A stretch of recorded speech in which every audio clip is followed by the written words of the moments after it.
Pag-usapan natin ngayon yung nangyaring oral argument sa Supreme Court kahapon tungkol sa PhilHealth issue. Yung kinuha nila na 60 billion pesos pera ng taong bayan, ginamit kung saan-saan. Okay, ito may Facebook reel na napanood ko. Title, sa lahat ng nanonood ng oral argument sa Supreme Court, tama si VP Sara, God save the Philippines. Bakit?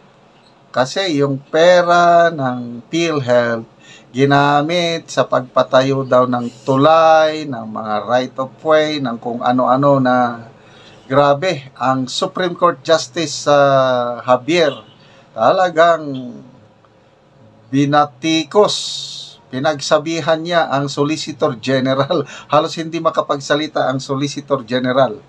Talagang with compassion, with conviction itong ating Supreme Court Justice. Okay, pakinggan natin siya. Of that, Mr. Solicitor General, but it is a fact that money was taken, billions. In fact, 89 billion, although a little was restrained by the government, by the Supreme Court. So that's the fact that billions of pesos were taken from the reserve funds of PhilHealth. What? For the construction of a bridge that has not even started, and that has been funded many times over. Wow. And a right of way that is already funded by millions, by billions, and then maintenance of the roads that is already funded by billions under the GAA. Yes, I'm aware of that, Mr. Solicitor General, but it is a fact that money was taken, billions, in fact 89 billion, although a little was restrained by the government, by the Supreme Court. So that's the fact that billions of pesos were taken from the reserve funds of PhilHealth. What? For the construction of a bridge that has not even started, and that has been funded many times over, and a right of way that is already funded by millions, by billions, and then maintenance of the roads that is already funded by billions under the GAA. Yes. Okay, so yun po, napakasarap pakinggan. Diba? Parang inahan yung Supreme Court Justice na pinagtatanggol niya ang kanyang mga anak. Billions kinuha nyo, reserve pa ng PhilHealth. Sa ibang portion ng oral argument, sabi ng Supreme Court Justice, it is sacred, untouchable, hindi pwedeng i-divert yung reserve pa ng PhilHealth. Section 11 ng Universal Healthcare Act nagsasaad na hindi pwedeng galawin. Bakit nyo dinivert? Saan nyo dinala? Billions, 60 billion. Mabuti na lang at naagapan ng Supreme Court yung 29.9 billion. Saan nyo ginamit? Para daw sa tulay na hindi pa nasimulan, para sa road right of way, kung ano-ano dyan. Okay? So ito may post si Dare to Ask.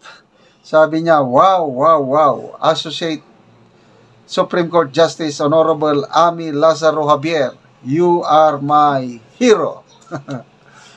Grabe, perfectly pointed out. Confronted niya ang ginawa ng Congress. May pundo na ang mga importanteng projects na pinunduhan ng PhilHealth funds, yung mga pundo ng yung mga pet projects ng mga kongresista sa kanilang distrito. Kung ano-ano yan, mga covered court, mga dryer, basketballan, basta, kung ano lang gusto nila. Yun ang ginalaw nila, ang reserve pa ng PhilHealth para sa mga kawawang Pilipino. Sana yan, ginamit nila. Okay. I feel a bit, sabi ito si Dertoas I feel a bit emotional listening kasi we have been speaking up about these issues here sa page na ito. We have presented the supporting documents and videos here. Come on, Solicitor General Minardo Guevara. Halos hindi pinagsalita ng Supreme Court Justice. Ang problema po ay pet projects and ayuda insertions. Yan po ang dahilan.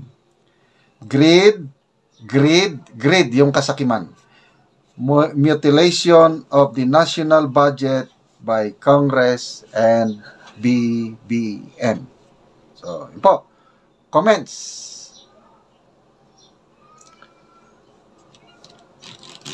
El Deponso Kadigdig, you are bravo Supreme Court Justices. God answered all Filipino prayers. Okay, sa isang balitaktakan, ano? Supreme Court Justice Kagiwa naman. Sinupalpal niya yung bagong upo na COA Commissioner. Douglas Malilin. Kasi lumalabas, dinedepensahan ng COA Commissioner ang Department of Finance at PhilHealth. Sabi niya, hindi pwede yan.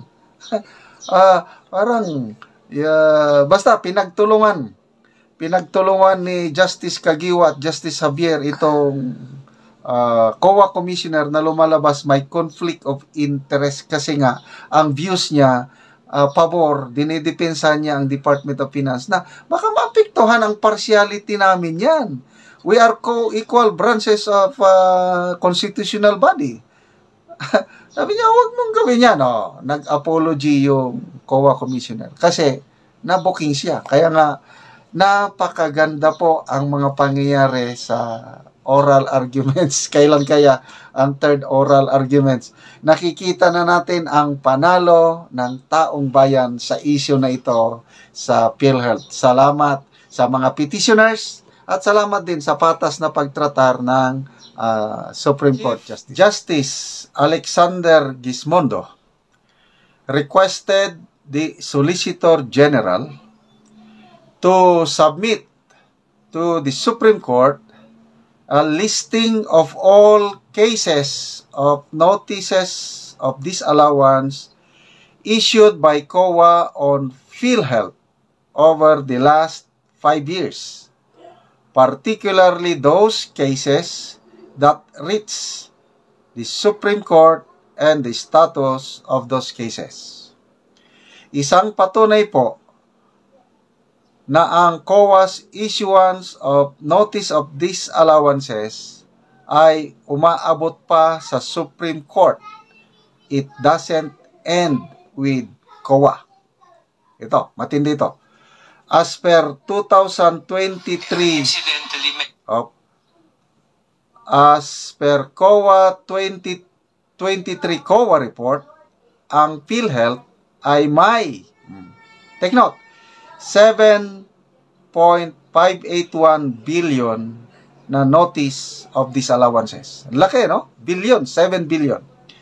Also, Congress, especially the House of Representatives, never ever conducted an investigation or hearings about these notices of disallowances of PhilHealth, just like how they did with the OBP and DepEd. The double standard of the House. Ulitin ko, yung pasayos ko. Opinion, perspective ni Dare to Us, double standard ang House of Representatives.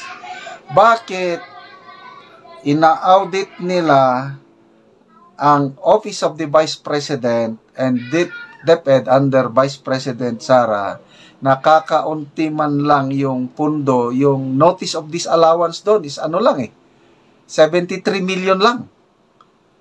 Bakit itong 7.5 billion na notices of disallowances ay hindi iniimbestigahan ng mga congressman?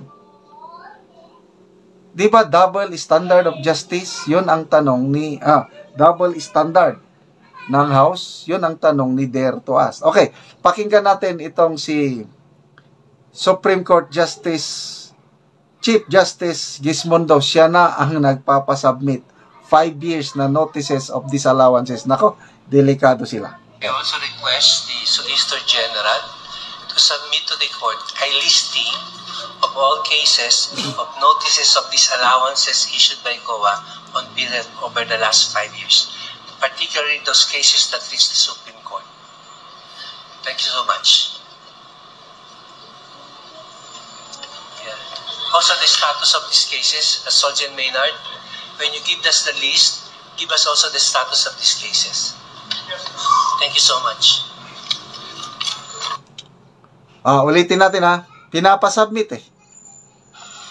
Incidentally, may I also request the Solicitor General to submit to the court a listing of all cases of notices of disallowances issued by COA on PhilHealth over the last 5 years, particularly those cases that reached the Supreme Court. Thank you so much. Also, the status of these cases, Sergeant Maynard, when you give us the list, give us also the status of these cases. Thank you so much. Okay, magbasa tayo sa mga comments. Incidentally, may I also request the Solicitor General.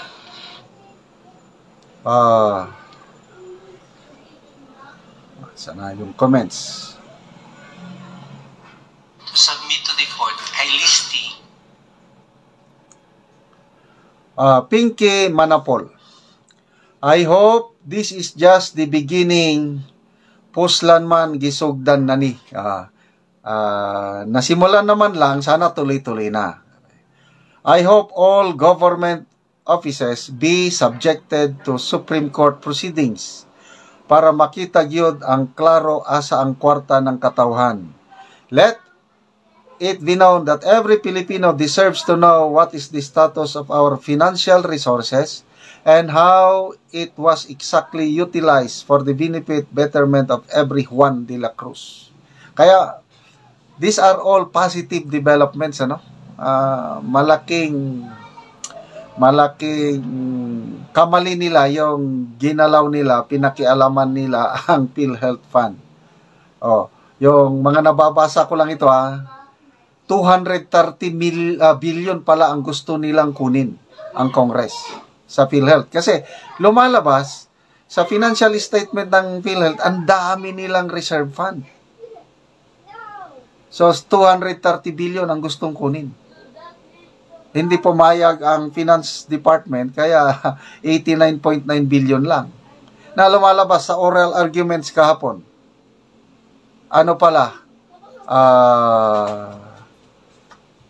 Hindi maganda yung presentation ng PhilHealth statement, financial statement. Hindi nasunod yung standard ng Philippine Accounting System. Mali-mali ang financial statement. Kaya, no wonder, sinabi ni Justice Javier nung unang argument pa lang, oral argument, na bankrupt na ang PhilHealth. Hindi nyo ba yun alam per COA report? Ito yung financial statement na inutingkay kahapon. Ang assets ng PhilHealth is only 347 billion. Ano pa ito? Ano ba to? Overstated. Napasobrahan ang assets. 347 billion. Overstated. Ang liabilities, ang laki. 1.16 trillion liabilities. Misstated. Maliit ito. Actually, mas mataas. According to Supreme Court Justice Javier. Kaya, nagkaroon po ang deficit or negative equity ang PhilHealth. 816 billion deficit. So, ganyan po ang status ng PhilHealth natin ngayon. Kaya, mabuti at pinapakialaman na ng Supreme Court, pinapasubmit yung mga notice of disallowances. Ulitin ko, ilan yun? 7, sandali na. Per COA report, 5.81 billion ang notices of disallowance ang PhilHealth.